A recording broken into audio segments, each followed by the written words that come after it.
नहमदुहु व नुसल्ली अला रसूलिहिल करीम अम्मा बाद फ़अऊज़ु बिल्लाहि मिनश शैतानिर रजीम बिस्मिल्लाहिर रहमानिर रहीम। सिलसिला कलाम चल रहा है सूरह फातिहा के हवाले से। सूरह फातिहा ये एक मक्की सूरत है और इसकी कुल 7 आयात हैं और एक रुकू है। ये सूरह मुबारक मुकम्मल एक ही बार नाजिल हुई है। इस हवाले से कुरान मजीद की ये पहली सूरत है कि सबसे पहले कुरान मजीद में मुकम्मल सूरत जो नाजिल हुई है इकट्ठी, वो सूरह फातिहा है। सूरह फातिहा के अलावा और भी सूरतें नाजिल हुई हैं। बहरहाल इस सूरह मुबारक की 7 आयात हैं, 27 कलिमात हैं और 140 हुरूफ हैं। तरतीबी नुज़ूली के लिहाज से ये 5वें नंबर पे नाजिल हुई है। इस सूरह मुबारक से पहले सूरह मुद्दस्सिर नाजिल हुई है और सूरह फातिहा जो है ये कुरान मजीद का उन्वान है, ये कुरान मजीद का टाइटल है और ये 7 आयात कुरान मजीद की असासें और बुनियादें हैं और ये इजमाली कुरान है।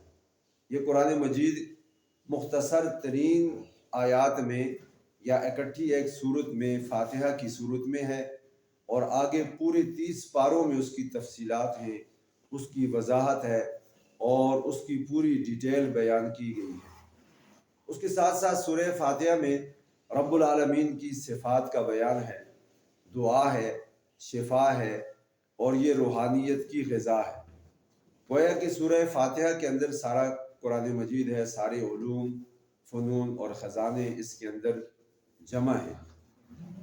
हज़रत अनस रज़ी अल्लाह तआला अन्हु से रिवायत है, फरमाते हैं कि मुझे मेरे प्यारे हबीब सल्लल्लाहु अलैहि वसल्लम ने फरमाया कि अनस, रात को सोने के लिए जब जाओ, आप अपने बिस्तर पे अपने पहलू को रखो।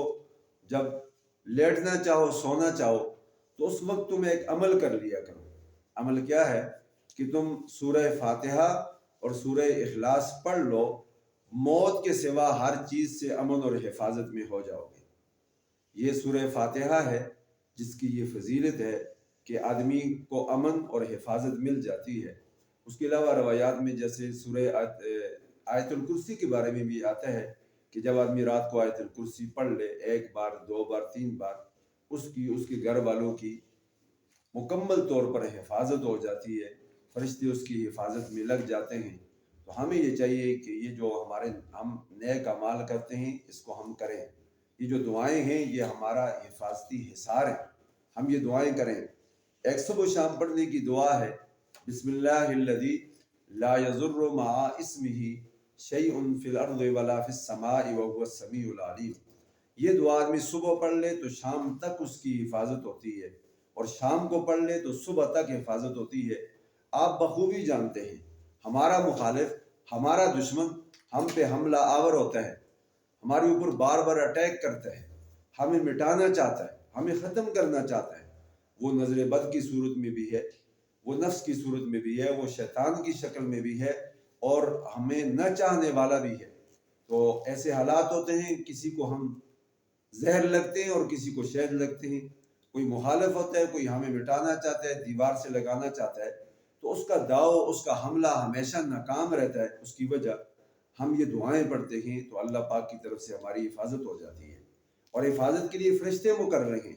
हमारी आंखों के सामने फ़रिश्ते हैं, हमारे कान के सामने, हमारे मुंह के सामने, हमारे नाक के सामने, हमारे दाएं बाएं फ़रिश्ते हैं। वो किरामन कातिबीन तो है ही हैं, उसके अलावा भी हिफाजती हिसार बना रहता है जिसमें हमारी हिफाजत होती है।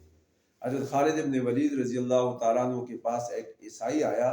वो कहने लगा कि खालिद, तुमने हमें मार मार के बदहाल कर दिया, तबाह कर दिया। जहाँ जाते हो तुम जंग जीत जाते हो, हम हार जाते हैं। तो ऐसा करो, ये जहर की शीशी है, ये जहर पी लो। अगर तुम बच गए तो हम भी तुम्हारे दीन पे आ जाएंगे, नहीं तो फिर तुम ये पी लो और तुम मरो और हमारी भी जान छूटे। हज़रत खालिद बिन वलीद ने रज़ी अल्लाह तआला अन्हु, उन्होंने बिस्मिल्लाहिल्लज़ी ला यज़ुर्रु मआ इस्मिही शैउन फिल अर्ज़ि वला फिस समाई व हुवस समीउल अलीम, ये दुआ पढ़ी और उन्होंने फूंक मारी और पी ली। वो आदमी नीचे गिर गया ईसाई और तड़पने लगा, बेहोश हो गया। जब उसको होश में लाया गया, जागा, तो पूछा कि تجھے کیا ہوا؟ زہر تو میں نے پی ہے۔ وہ کہنے لگا کہ خالد تو نے اس زہر پہ بھی دم کیا ہے اور میرے اوپر بھی دم کیا ہے۔ حضرت خالد ابن ولید رضی اللہ تعالیٰ عنہ نے فرمایا نہ میں نے تیرے اوپر دم کیا نہ میں نے زہر کے اوپر، میں نے وہ دعا پڑھی ہے جو مجھے میرے آقا نے، کونین کے تاجدار نے، رحمت کے پیکر نے، امام المرسلین نے، خاتم النبیین نے بتائی ہے